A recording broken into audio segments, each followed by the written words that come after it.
ये भी है इसके लिए, मुझे दुनिया वालों शराबी ना समझो, मैं पीता नहीं हूं पिलाई गई है।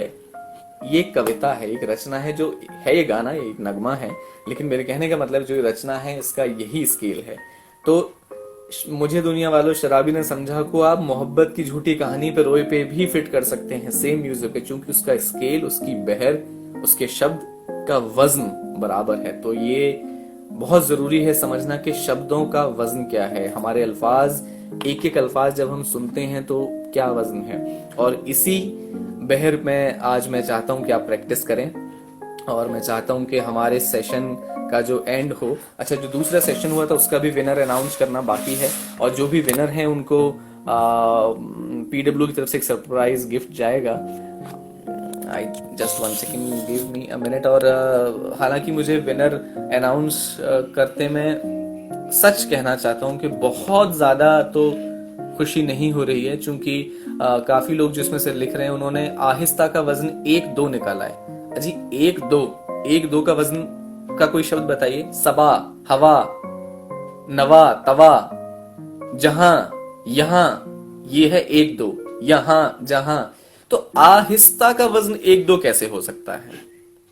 और कई सारे लोगों ने आहिस्ता का वजन 1-2 लिखकर भेजा, 2-1 लिखकर भेजा। बड़ा मतलब मुझे लगा कि इसका मतलब अभी बहुत जरूरी है समझना कि आप अभी शब्द का वजन, हर अल्फाज क्या कह रहा है, जितने भी लफ्ज हैं वो क्या कह रहे हैं, जो वो नहीं समझ पा रहे हैं। तो इस हिसाब से जो काफी लोगों के इसमें कई सारे शब्द गलत हैं, अय्यार काफियों का गलत है, और आफरीन भी कुछ लोगों ने गलत किया है। अच्छा, इसमें मुझे एक चीज पूछनी है यहाँ पर मौजूद ठाकुर नंदिनी से कि आफताब का वजन 2-2 कैसे हो गया? आफताब, आफताब, आफताब, 2-1-2-1, आपने 2-1-2-1 भी लिखा है, पर उसको स्लैश लगा के लिखा है 2-2, तो आफताब का वजन 2-1-2-1 ही है। अफसाना, अफसाना का वजन 2-2-2 ही है। ठीक है, तो कई सारी चीजें हैं, और इसमें सेकंड राउंड के लिए जो विनर हैं, जो सेकंड राउंड के लिए जिनका नाम मैं सजेस्ट करता हूं पीडब्ल्यू को, उसमें एक नाम है हमारे पास में, दीपिका दानिश्त। तो दीपिका दानिश्त जो हैं उन्होंने सबसे कम गलत जवाब दिए हैं। कुछ 1-2 जवाब उनके इधर उधर हैं, लेकिन बाकियों के काफी ज्यादा हैं। और सेकेंड राउंड के लिए पीडब्ल्यू दीपिका दानिश्त जी को सरप्राइज गिफ्ट रिवॉर्ड करके भेज सकते हैं। आपको बहुत बहुत शुक्रिया, बहुत बहुत बधाई आपको, और बहुत शुभकामनाएं हम सबकी तरफ से। ठीक है जी, आज थर्ड सेशन के लिए, और मैं आपसे इसी के साथ बाकी लोगों को भी ये कहना चाहता हूँ कि आप जो भी अपने जवाब भेजें उनको एक बार अच्छे से ध्यान से समझ के भेजिए। आपका हर एक सेशन के लिए हर एक नया विनर चूज किया जाएगा। आपको बहुत ही ये जानकर और समझकर, मुझे नहीं पता कि आपको कितना उस गिफ्ट का एक्साइटमेंट है या क्या है, मगर ये जो सीखने की जो चीजें हैं ये फिर दोबारा शायद आपको मौका ना मिले, और मिले तो बहुत बाद मिले में, लेकिन आपको एक बार बेसिक समझ लीजिए, ताकि आप जितना मश्क करेंगे, जितनी प्रैक्टिस करेंगे, जितना अभ्यास करेंगे, बहुत अच्छे से आप सीख पाएंगे। और इसी बहर पे वापस आते हैं 1-2-2 1-2-2 पे। मैं कुछ बहरों पर एग्जाम्पल दूंगा और कुछ बहरों पे हम प्रैक्टिस करेंगे। जैसे एक बहर पकड़ेंगे और बहर का स्केल पकड़ेंगे, उसका एक धुन पकड़ेंगे, और फिर उसके बाद हम उस पर अलग अलग शब्द रखकर, अलग अलग ख्याल रखकर उसको आगे रिक्रिएट करेंगे। मुझे जो इस बहर में एक बहुत अच्छा रचना लगती है वो है द सर अल्लामा इकबाल की, सितारों के आगे जहां और भी हैं अभी इश्क के इम्तिहान और भी हैं। ये एक बहुत अच्छी रचना है, लेकिन इसका जो वजन है वो देखिए, सितारों 1-2 के आगे 1-2 जहां 1-2 और 2-1 भी हैं 2-2, सितारों के आगे जहां और भी हैं अभी इश्क के इम्तिहान और भी हैं। बहुत अच्छी ये रचना है, आप सुनिएगा, पढ़िएगा। और इसी में एक और फेमस है कि मेरे सपनों की रानी कब आएगी तू। अब इस मेरे में माँ थोड़ा छोटा है, मेरे सपनों की रानी कब आएगी तू, सेम वजन, 122 करेक्शन 122 122 122 सेम वजन है, और वही मेरे सपनों की रानी तू आनंद बख्शी साहब ने इस पे लिख दिया।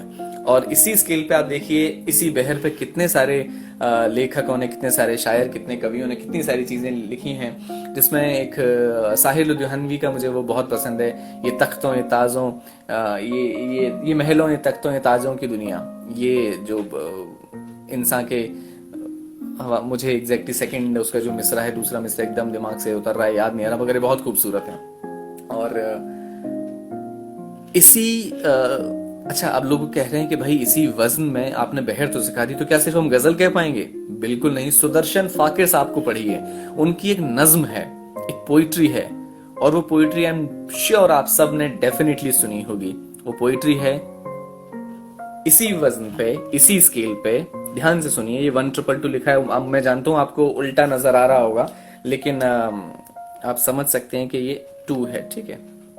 अच्छा देखिए, 122 122 122 122। अब इसी स्केल पे हम मिलाएंगे और लिखें, और सुनिए क्या वो नज्म है, क्या वो पोइट्री है।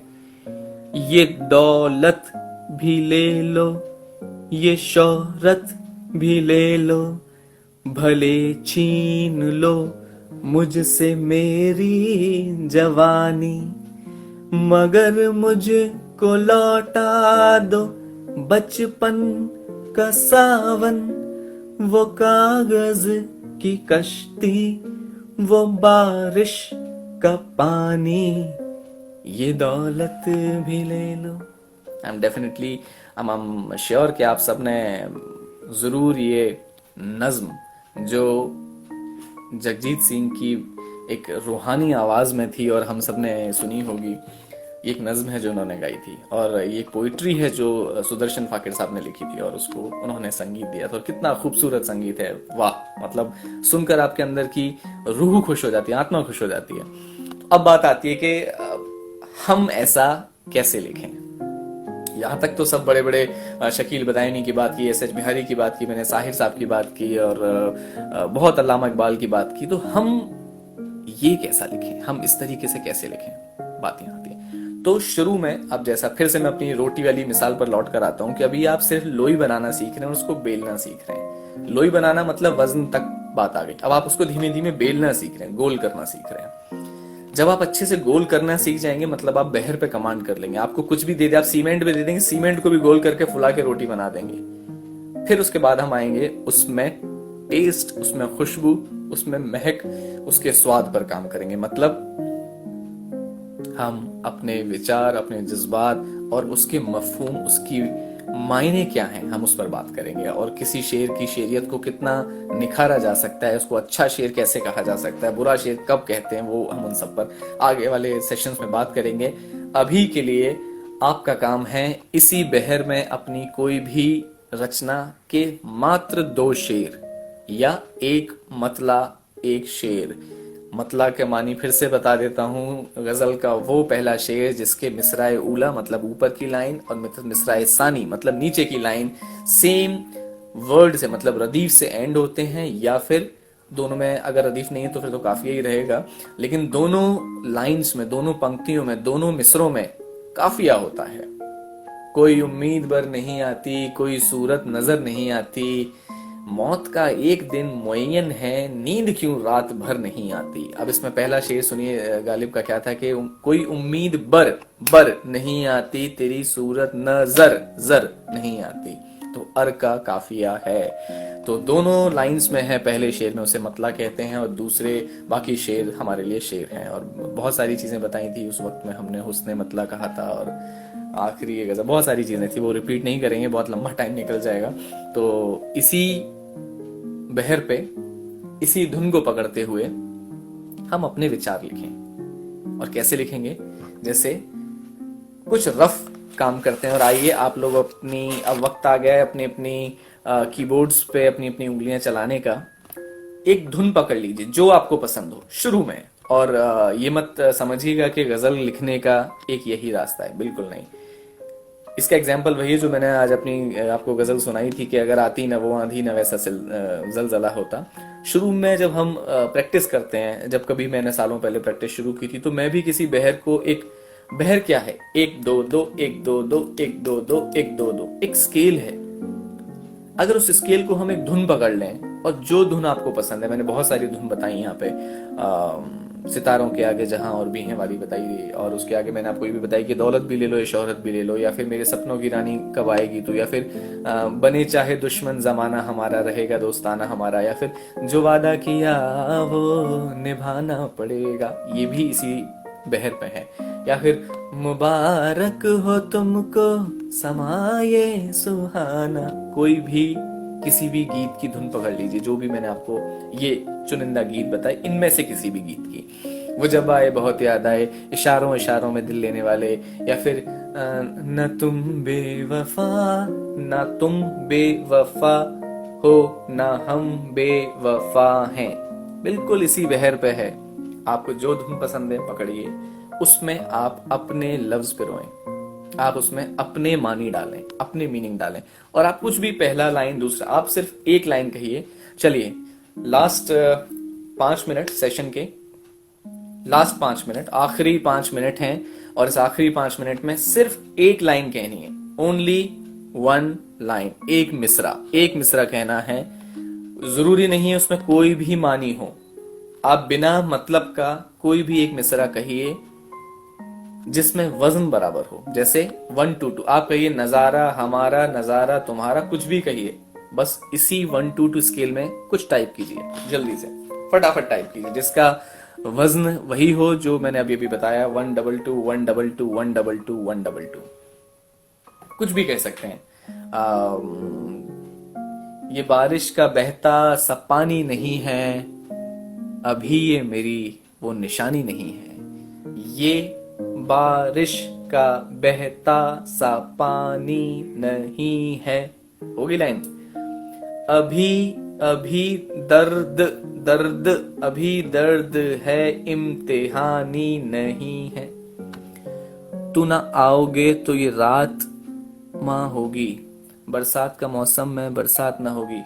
अब जो बरसात का मौसम लिख रहे हैं मनदीप जी, देखिए बरसात का वजन क्या है, बरसात का वजन है बरसात 2 to 1, लेकिन मैंने बताया स्केल है 1 to 2 1 to 2, तो 1 to 2 1 to 2 मतलब एक नीचे सुर से स्टार्ट करना है, मतलब अभी नीची आवाज, सुर का मतलब मैं संगीत की बात नहीं कर रहा हूं, आवाज की बात कर रहा हूं।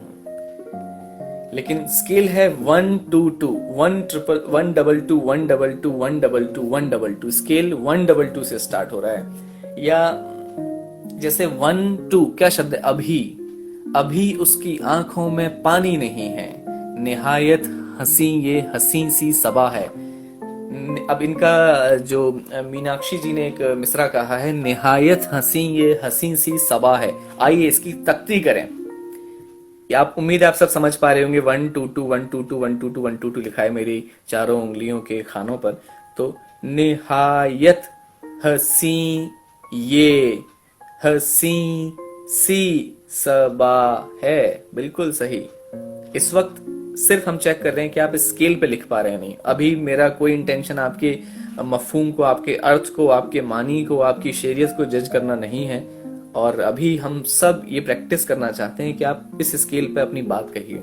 और आपने ये बात, मुझे नहीं पता कि किस धुन को ध्यान में रखी गई, जैसे मेरे सपनों की रानी कब आएगी तू, निहायत हंसी ये हंसी सी सबा है, मेरे सपनों की रानी कब आएगी। या फिर ये दौलत भी ले लो, ये शोहरत भी ले लो, निहायत हंसी ये हंसी सी सबा है, उसी धुन पे।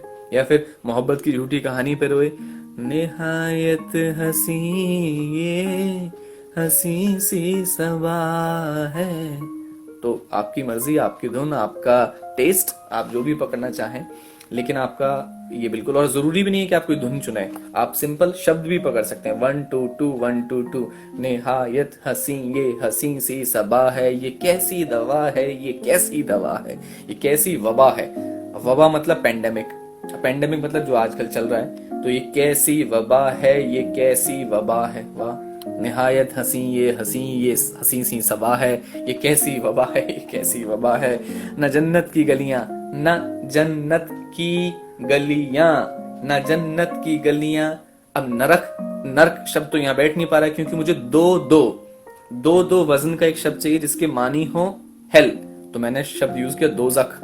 अब न जन्नत की गलियां न दोजख कहीं है, या न दोजख का रास्ता, न जन्नत की गलियां न दोजख का रास्ता, न जन्नत की गलियां न दोजख का रास्ता, जो है ना, न जन्ना यहाँ है, जो है वो यहाँ है यही है, ये जो है वो यहाँ है यही है यही है। ठीक है, और बहुत सारे कह सकते हैं। कोई भी, ये बारिश का बहता सा पानी नहीं है, ये दौरा ये शोखा फोगानी नहीं है, अभी उसकी आंखों में पानी नहीं है, न जन्नत कहीं है न दोजख का रास्ता, दरीचे के मानी झरोखे हैं होते, कुछ भी कहिए, लेकिन आपको इस स्केल पे कहना है। ठीक है, कलम से खून टपकती कहानी नहीं है, अभी ये मेरी वो निशानी नहीं है। इसी स्केल पर है। बहुत बहुत शुक्रिया। मैं प्रशांत बेबार आप सबका बहुत शुक्रिया अदा करता हूं कि आप लोग जुड़े और हमने इस पहली बहर पर थोड़ी सी बात की। कहने को बहुत कुछ है, वक्त की बहुत कमी है और दायरा बहुत छोटा है वक्त का। इसके बाद आपके जो भी सवालात हैं, आपके जो भी ख्यालात हैं, बेझिझक होकर bebar.poet मेरा इंस्टाग्राम हैंडल bebar.poet पर आप मुझे लिख सकते हैं। ऑफिशियल PW पर बस मुझे 1 घंटे की इजाज़त दी जाती है कि मैं यहाँ के आपसे कुछ बात कर सकूँ, आपसे कुछ गुफ्तगू कर सकूँ, आपसे कुछ अपने दिल की कह सकूँ, आपकी सुन सकूँ। लेकिन इसके बाद का मेरा सारा वक्त आप आइए bebar.poet पे और जो भी आपके ख्यालात हैं, जो भी आपके सवालात हैं, बेझिझक होकर बताइए। बहुत बहुत शुक्रिया। आप सभी का दिन शुभ हो। लिखते रहिए, पढ़ते रहिए। शुक्रिया।